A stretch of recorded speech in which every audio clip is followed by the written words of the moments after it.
Mostly what people need, particularly in this world of always on, is actually quiet and somebody to listen to them. Most people just need somebody to listen to them.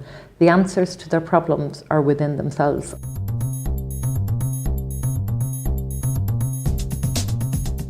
What if you had the opportunity to have a coffee with your 18-year-old self?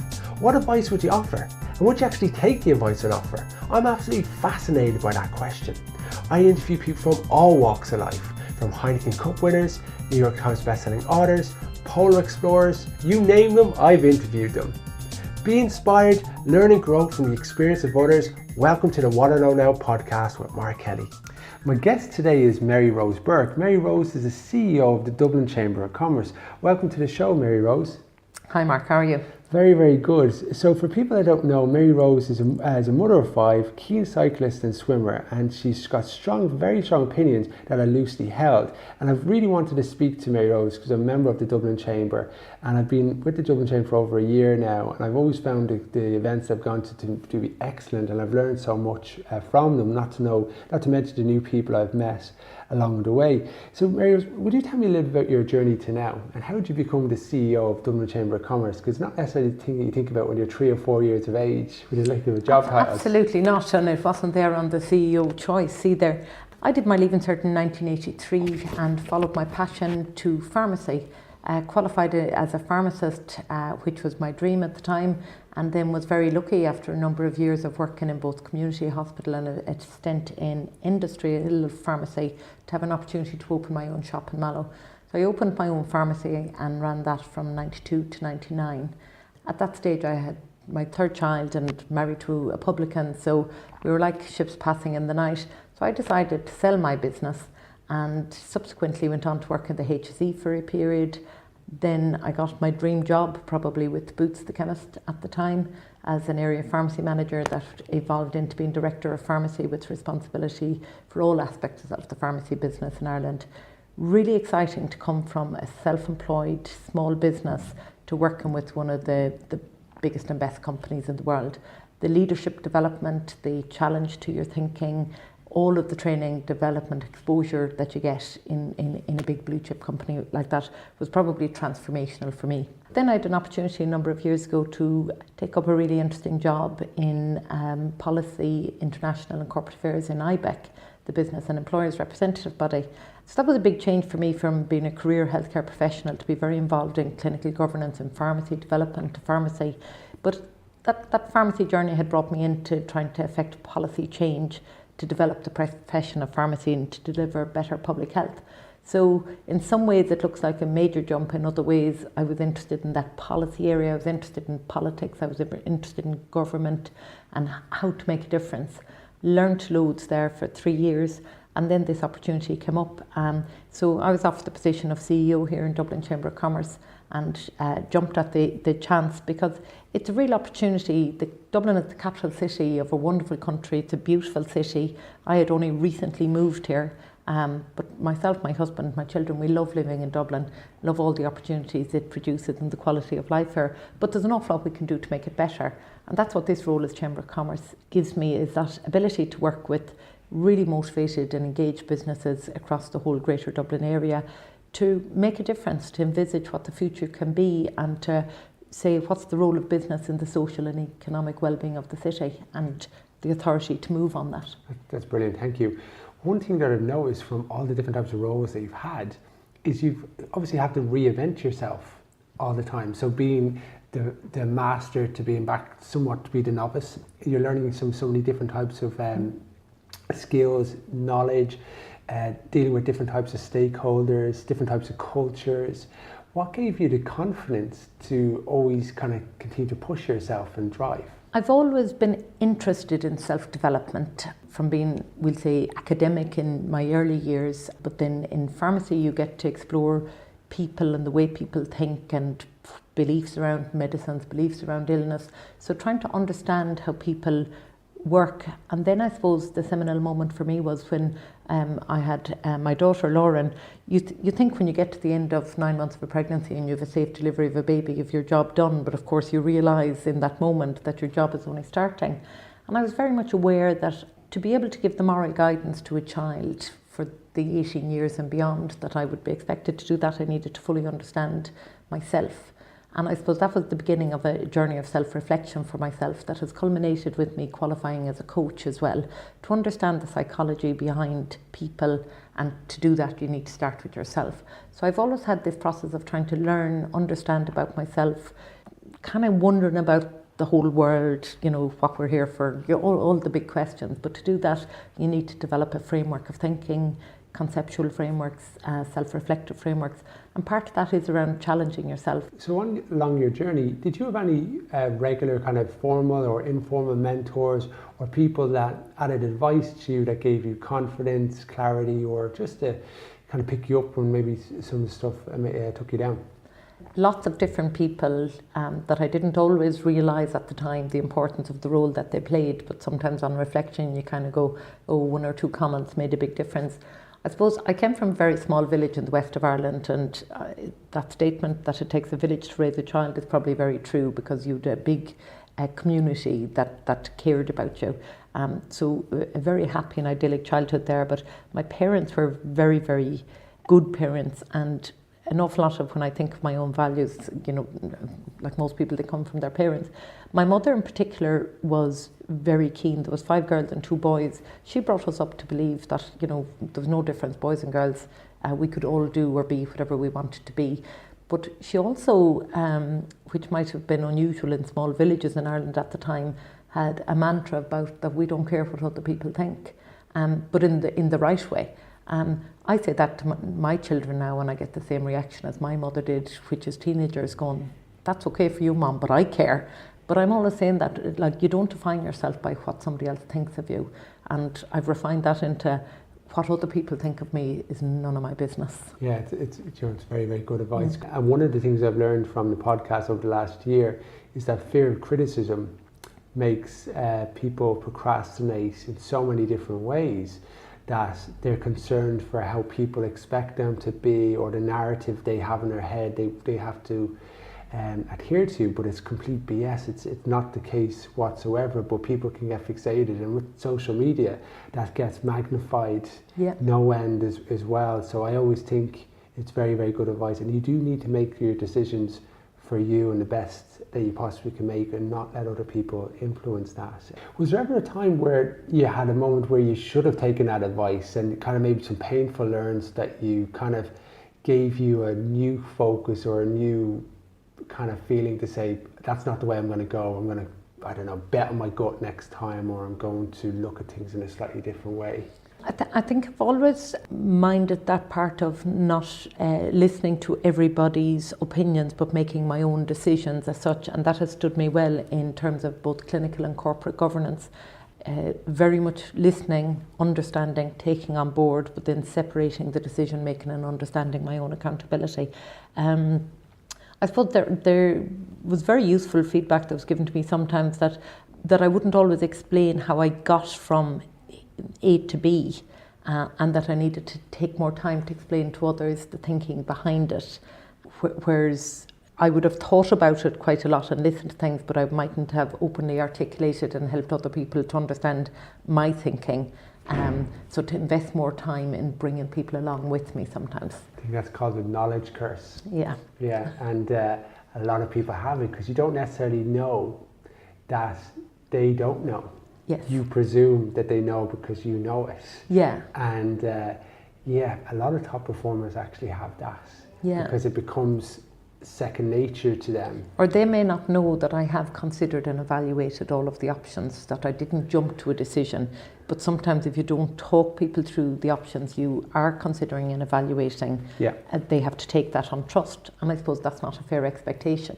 I'm guessing now that you've become a coach, you're probably articulating that down, and the questions you use and how you approach that is probably completely transformed in some ways. Completely different. And what I learned from the coaching is sometimes to be very comfortable with silence, to also mostly what people need, particularly in this world of always on, is actually quiet and somebody to listen to them. Most people just need somebody to listen to them. The answers to their problems are within themselves. All a coach does is ask the right question. Coach doesn't actually coach in the sense of guide and tell them what to do. The coach helps them find the answer within themselves by asking the right question, but crucially just by listening. Yeah, I recently saw somebody say that only 25% of what somebody says is actually listened to and gone. 75% if it's just ignored or whatever because it doesn't actually go across. So when somebody gets across their point, if you could demonstrate good listening skills and respond because you understand rather than respond just to reply, because sometimes it's like a bingo show or a kind of TV show where you just want to press the buzzer just to go, I know what you mean, and it's not. The person actually wants to finish their sentence and you probably don't know what they mean because they've got a different understanding or perspective of that too. Well, I wrote down here that you've got strong opinions loosely held. So a lot of people have got strong opinions, but they're not necessarily loosely held. They're like they're stuck to their palm. What would you tell me about that? Well, I do work on the loosely held. Again, coming from a large family, to a stranger arriving into our house, or even when my brother and sisters are together and we're having a debate now in a pub or something, one could be forgiven for thinking that we were all at each other's throat and fighting. But like many large families, you throw out a debate and people just start arguing about it. Now, if everybody was on the same side, it would be fairly boring. So you learn to just, whatever somebody else says, take an opposing view, get the argument going, bit of debate and discussion. I found that sometimes I might become dogmatic about things, more for the point of trying to win the argument than actually really believing what I was saying. So, you know, as part of my own journey of self-discovery and reflection about understanding what it really means to be a scientist, I have a BSc in pharmacy, but it's grounded in that scientific method of wondering, noticing, testing, what's the evidence. And so I try to do that with opinions I have on various things, take them out, look at them, wonder why I hold those opinions. Are they still valid opinions? Has the evidence or information, or is there a different argument? And I think one has to be courageous and willing to change one's position. If somebody else can show you that something else is true, or that you hadn't considered all of the facts, or that there's different evidence or a better argument, things aren't always right and wrong, but actually one position might be better than the other.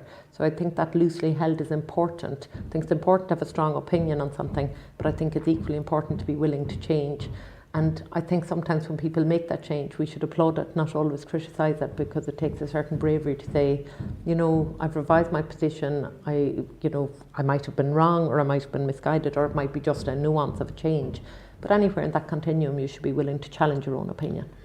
Tell me about some of the key projects at Dublin Chamber focus on, such as 2050 for Dublin Transport, and other kind of key things that you feel that would be very, very important for the city and the country. I think it's a really exciting time for Dublin. We've come out of the latest economic challenge, but you know, there will be further economic challenges in the future, and there has been almost every decade since the foundation of the state. Dublin is the capital of the country. It will always play a very, very big role in the economic success of the city, but equally it is, you know, the Greater Dublin area is home to 40% of the population. So socially, culturally, educationally, and just in terms of the identity of the country, Dublin is hugely important. The role of the Chamber then within that is very important. It's 234 years, and its raison d'etre has always been the social and economic well-being of the city. For me, what I think is really important is that socially inclusive societies are ones that become economically prosperous societies. I think there's challenges for us around that social inclusion model, but I equally think that the basic premise of where Irish people come from is a generous one and an inclusive one. So I think we have a good starting point. When we look at the challenges we face at the moment, such as infrastructure and transport and congestion and housing, those are all problems of success, some elements of policy failure in there, but the problems of success. We have a growing population in Dublin, a very rapidly growing population with all the demands for housing. You know, notwithstanding the financial constraints on investment over the last period of time and some deficits in long-term policy planning, we have never been very good at that. Where the Chamber plays a role is really holding government to account, putting forward policy positions, trying to break this logjam of short-term thinking in Ireland, and to really get everyone talking about what would Dublin 2050 look like. Now, if we continue to do what we've always done, kind of 5-year plans, no long-term planning, 2050 will be chaotic, dirty and unpleasant. Or do we want a city that is growing, prosperous, great quality of life, modern infrastructure, a green, smart city, all of that? Well, if that's the future that we want, doesn't happen by accident. You bring that back down from people's aspirations of how they want to live in the future into, well, what are the policy decisions we want to take now? If we want a city with clean air and very little cars, well, that means massive investment now on big infrastructure projects. It means an underground system, it means rail, it means buses. But those are all policy decisions now. So that's why Dublin has got involved in 2050. This year in 2017, what we've said is very much cognizant of the fact that it's not business that owns the future of the city, it's the citizens of the city. So we've gone out and asked the citizens through the Great Dublin Survey, hey, what do you think of Dublin 2050? How do you want to live your life? Or tell us about it. And we're getting back some really good engagement from people, some really good ideas. And yes, we get the weird and wonderful and the wacky ideas, such as, could the Grand Canal Basin be a heated swimming pool with lanes? Or can we have cable cars from Dundrum Shopping Centre to Ticknock Mountain? To ones around, the compact living, should we have some element of taller buildings in Dublin, better public transport? And actually one of the things you take out of it is what people want has not changed really over the millennia. People want safety and security. They want somewhere to raise their families and to enjoy the company of their friends and their family. They want meaningful and productive work. They want a purpose. So my last question, so if you're sitting in front of a Mary Rose Burke at 18, is there any particular advice you're offering? I have the opportunity to share advice with my children all the time, so they'd be very familiar with a lot of it. I have an acronym that I call WONDER, because I think you need to always wonder. But how I remember around that is, and we've touched on some of it, what other people think of you is none of your business. So that's the big enabler. Just stop worrying about what other people think. The O is for being open and being optimistic, for recognising and owning your own power. Like anything you want to do, you can do it. So it's like my mother said, you can be or do whatever you want to be. The N is around nurturing and nourishing both yourself and others. Be kind. Look after yourself and look after those around you. The D is around discovering. That journey of discovery, the lifelong journey of discovery, discovering your own beliefs, interests, values, and dreaming, allowing yourself to dream. The E again echoes that. It's around exploring yourself and the world around you. Be curious, go out and cycle, find new places. If somebody says swimming is great, go and try it. If you're wondering about the chamber, explore it, find what works in your life.